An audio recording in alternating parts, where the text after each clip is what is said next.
हिंदू धर्म वैज्ञानिक आधार और प्राचीन मान्यताओं पर आधारित शाश्वत धर्म है।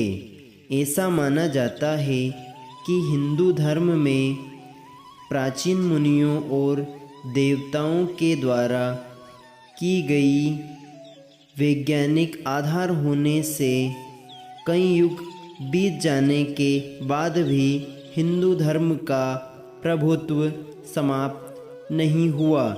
हिंदू धर्म ग्रंथों में जन्म से लेकर मृत्यु तक के 16 संस्कारों के बारे में विस्तृत जानकारी दी गई है।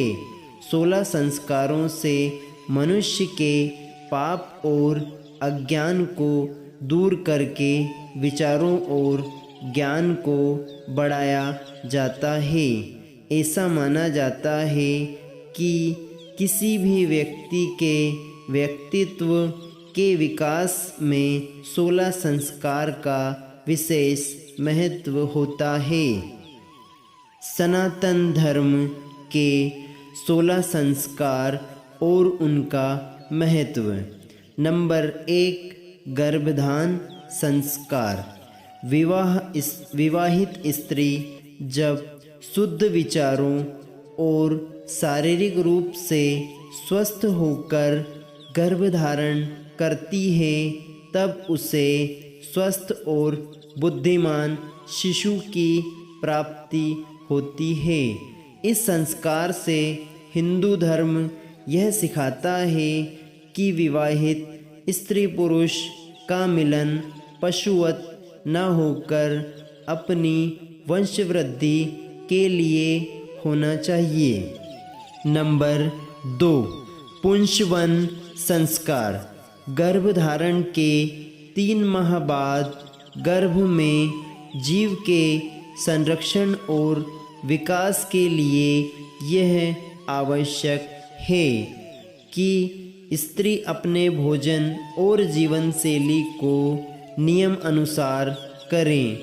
इस संस्कार का उद्देश्य स्वस्थ और उत्तम संतान की प्राप्ति है। यह तभी संभव है जब गर्भधारण विशेष तिथि और ग्रहों के आधार पर किया जाए। नंबर 3, सीमंतोन्नयन संस्कार। इस संस्कार को गर्भधारण करने के बाद 30 या 2 महीने में किया जाता है। एक संस्कार का मुख्य उद्देश्य गर्भ की शुद्धि करना है। इस संस्कार के द्वारा गर्भ में पल रहे बच्चे के अच्छे गुण और स्वभाव कर्मों का विचार किया जाता है। इन सब के लिए गर्भ में पल रहे बच्चे की माता को उसी प्रकार व्यवहार करना चाहिए जिस प्रकार माता अपने विचारों को रखेंगी।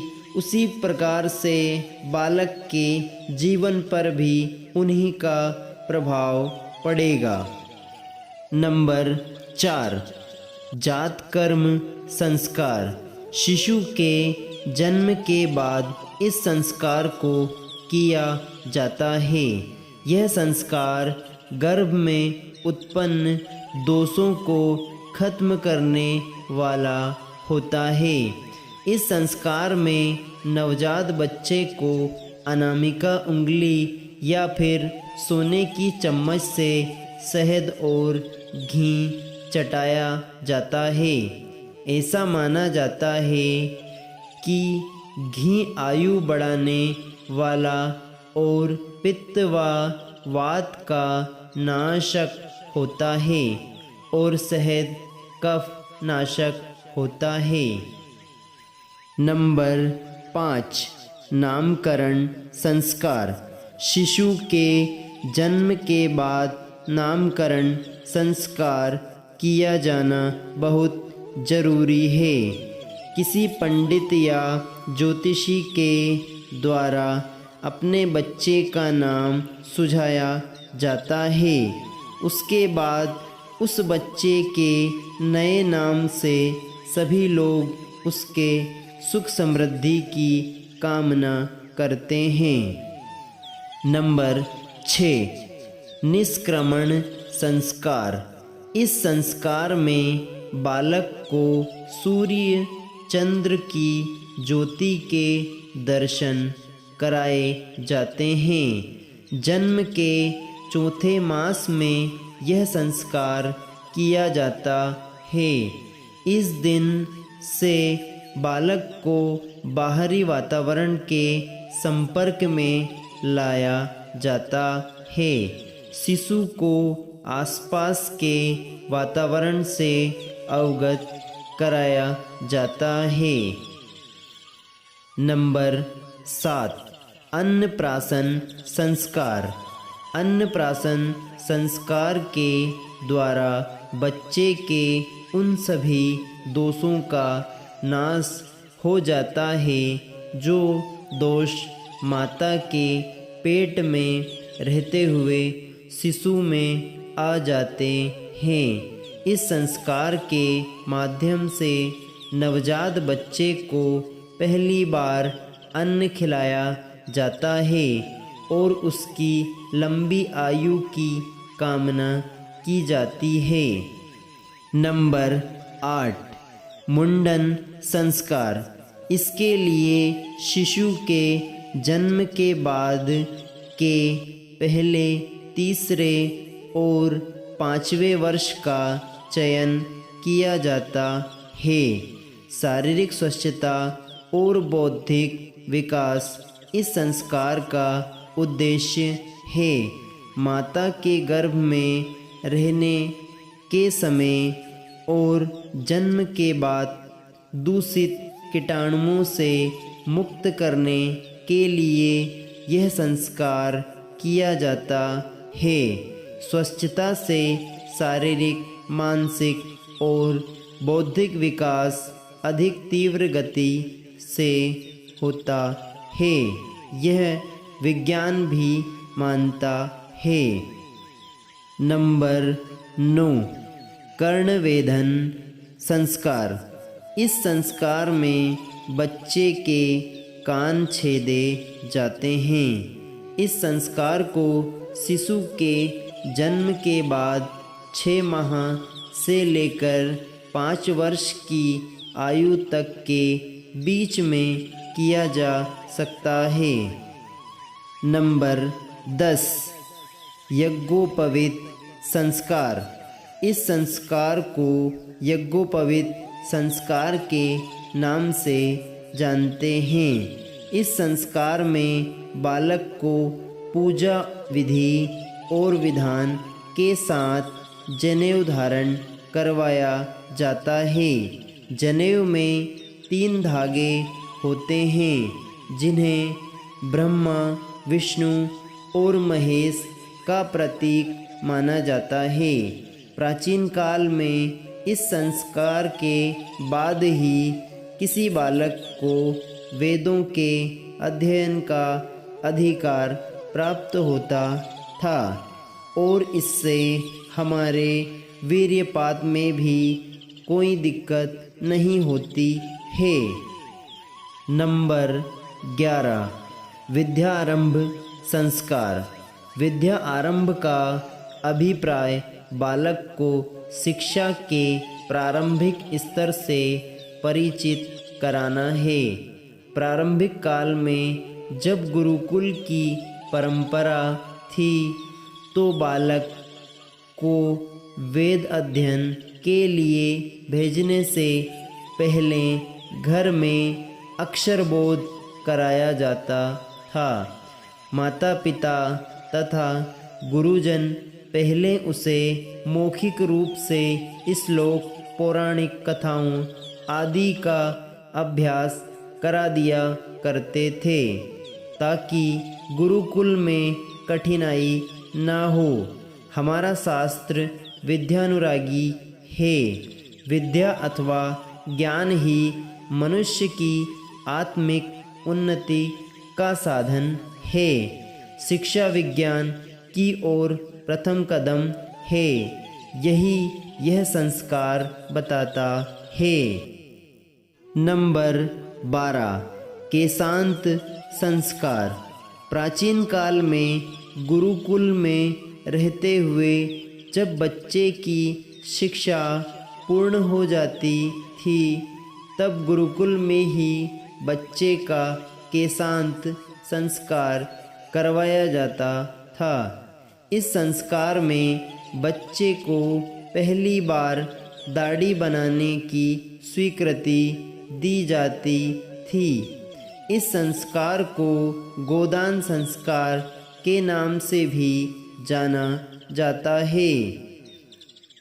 नंबर 13 समावर्तन संस्कार।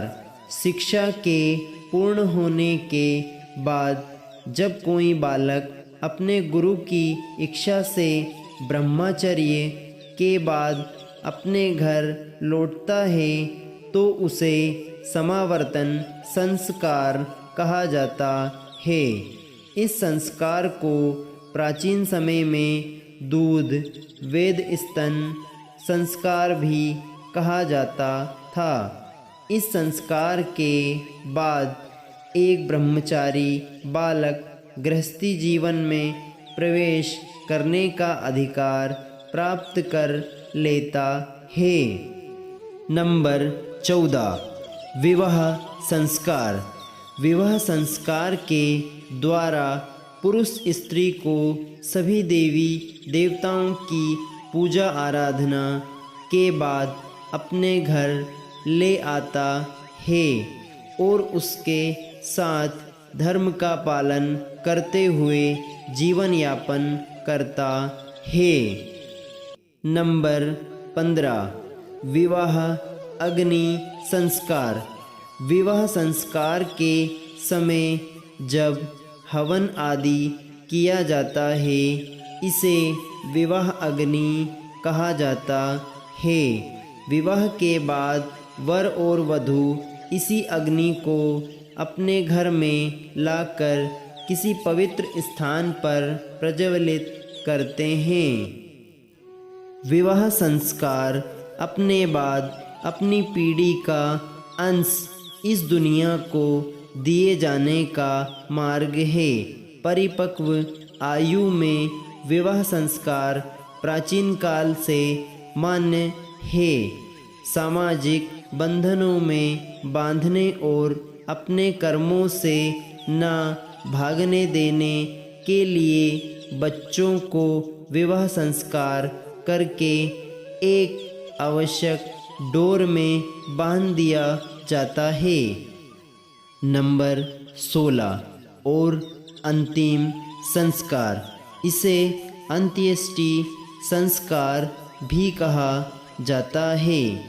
जब मनुष्य का शरीर इस संसार के कर्म करने योग्य नहीं रह जाता है, मन की उमंग भी समाप्त हो जाती है, तब इस संस्कार का जीव उड़ जाता है और पंच तत्वों से बने इस नश्वर शरीर के दाह संस्कार का विधान है, जिससे शरीर के वायरस और बैक्टीरिया समाप्त हो जाते हैं। क्योंकि जैसे ही इस शरीर का जीव निकलता है, शरीर पर वायरस और बैक्टीरिया का जबरदस्त हमला होता है। यह संस्कार व्यक्ति के जीवन का अंतिम संस्कार होता है। इसका अर्थ है अंतिम यज्ञ।